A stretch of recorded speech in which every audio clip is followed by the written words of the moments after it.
Looking for financial insights you can trust? How do you protect yourself as an investor? What's the strategy? I think it's really simple. I think you just want to be diversified in your portfolio. The Payne family brings real-world experience to every conversation. Well, I think that's the problem right now is, right, a lot of people that are close to retirement, they're taking so much risks. And if we do get a big sell-off, it could derail their retirement. Listen to the Pain Points of Wealth on the Red Apple Podcast Network. Listen, all you New Yorkers. Excuse me, taxi. Okay, man, we're looking around. This is the 77 WABC minicast. All right, let's get to it. Big convention going on in Garden City, the GOP. And my main man, the Nassau County Executive, who just won for the second time in really incredibly fashion. He just did a great job. The Democrat votes, the independent votes, you name it, he got them. Bruce Blakeman. And now, of course, he's running for governor against that wench, Kathy Hochul, and her horrible running mate, Adrian Adams. So we're just waiting the last couple of days for Bruce to name his running mate, his lieutenant governor. And we've got that guy out of Madison County, Todd Hood, a cop in Syracuse, mind you, for over 2 decades. Very impressive guy. So let's start with Brucey, my main man running for governor. Mr. Blakeman, good morning, pal. How are you?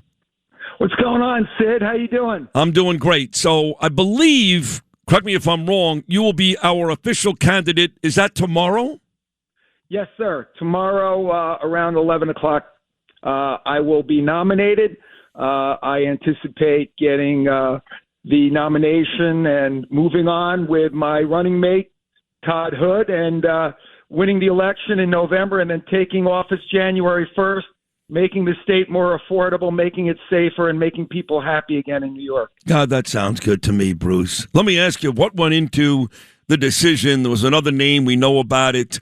Initially, Sunday, Monday, the Post ran the story. Doesn't matter. Todd's got the job now. But what went into your pick? You know, there was some that said it's got to be a woman because Hochul's got 2 women. I even said maybe a mom couldn't hurt.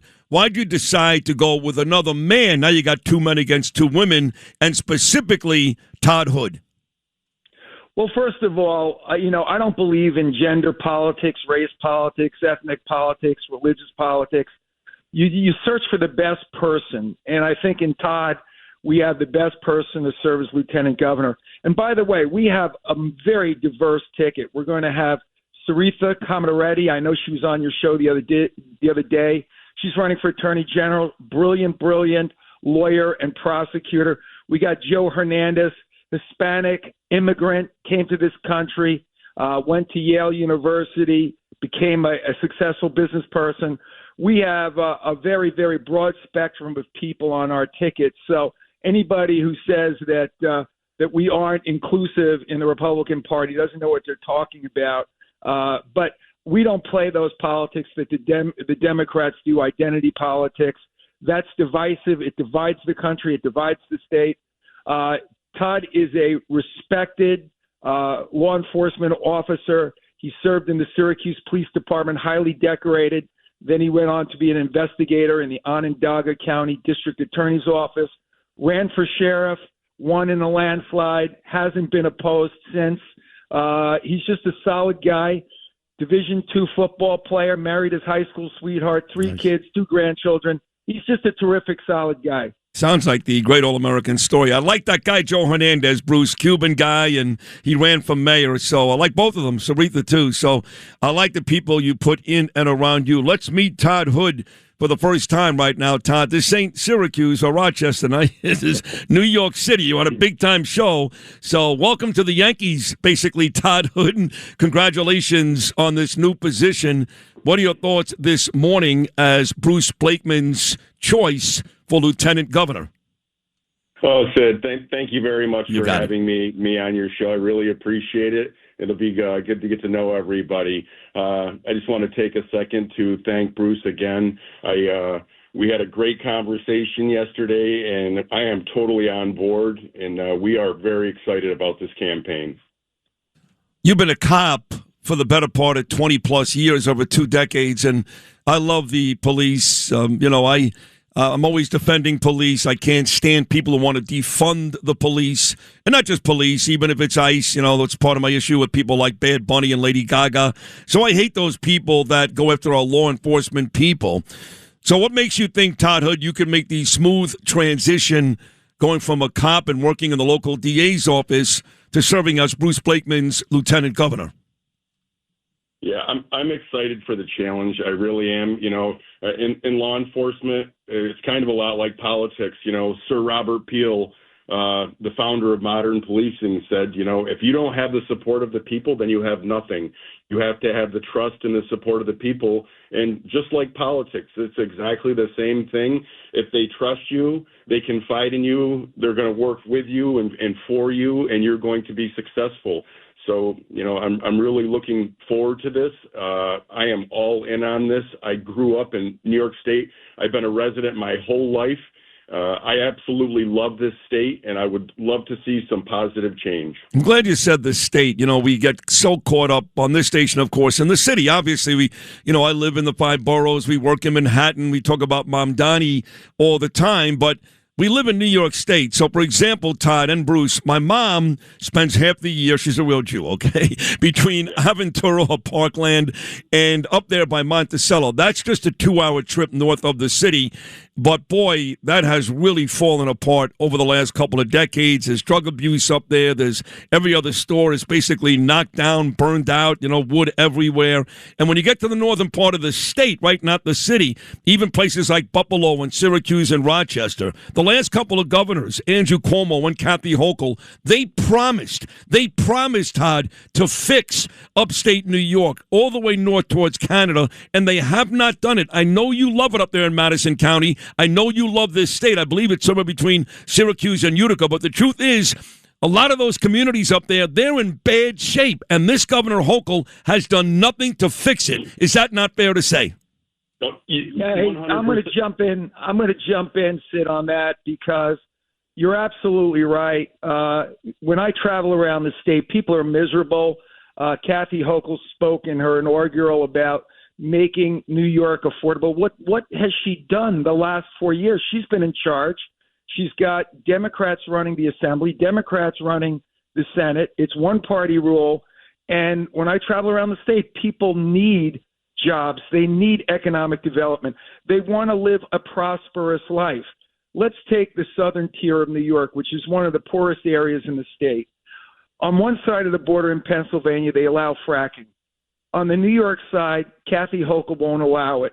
But we're sitting on natural gas reserves. They're almost as large as Saudi Arabia.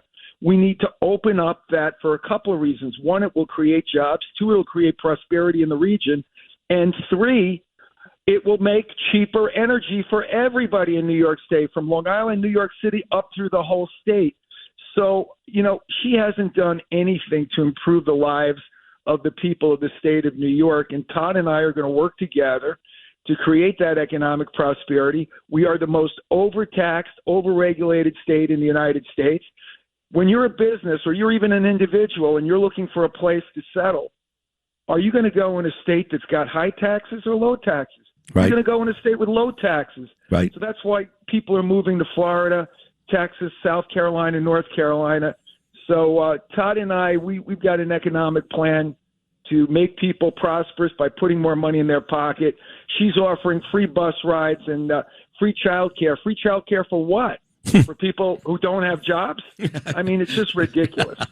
Well, clearly Bruce is up on what's going on, Todd, and that's why he's the right choice for governor. He may live in Nassau County, but he knows the state very well, and he's up there quite a bit. And you had somebody from the southern tier, basically, Elise Stefanik, drop out because I think she knew in the end she couldn't beat Bruce Blakeman. That's my feeling. I could be wrong. That's my feeling. But getting back to you, Todd, you live it every day, okay? Bruce is in Nassau. I'm in Queens. You live it every day. What we talking about? Is that accurate or not?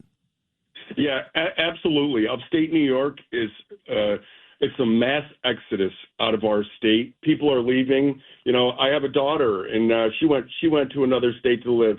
If we can't lower taxes and get our people to stay here, we're in trouble. And we need to do that. And Bruce is fully on board with lowering taxes and making things more economic. Todd, not just lowering taxes, but as a cop, you could appreciate this. And if I'm wrong, just correct me. But I'm under the impression that a lot of those cities I just mentioned, Syracuse, Rochester, Buffalo, Utica, all of them, the crime is out of control. The drugs, they're out of control. Now, what Bruce has going for him, which Kathy can't brag about, is Bruce runs the safest county in America, and it's not a small county. Nassau County's a big county, bigger than a lot of states. And yet with his police commissioner, Patty Ryder, his DA, Ann Donnelly, people like Finton McCormack and his girls there, he does an amazing job keeping that place safe. I don't feel like it's safe in upstate New York in these cities when it comes to crime and drug abuse. Is that accurate, Todd? Yeah, I think it really is. And I've seen Bruce's facility that he had built for police down here. It is amazing. He backs the police, and we need to do that across the state. We need to get behind our officers. We need to empower them. A lot of the legislation with bail reform, both of my sons are police officers, and it's just out of control. There needs to be accountability, and you can't just hand everybody an appearance ticket and let them go walking away when they commit a crime. If there's no accountability, we have nothing. These guys have to have the ability to do their job and take bad people off the streets when needed with discretion. They need the discretion to do that. Looking for financial insights you can trust? How do you protect yourself as an investor? What's the strategy? I think it's really simple. I think you just want to be diversified in your portfolio. The Payne family brings real-world experience to every conversation. Well, I think that's the problem right now is, right, a lot of people that are close to retirement, they're taking so much risks. And if we do get a big sell-off, it could derail their retirement. Listen to the Payne Points of Wealth on the Red Apple Podcast Network.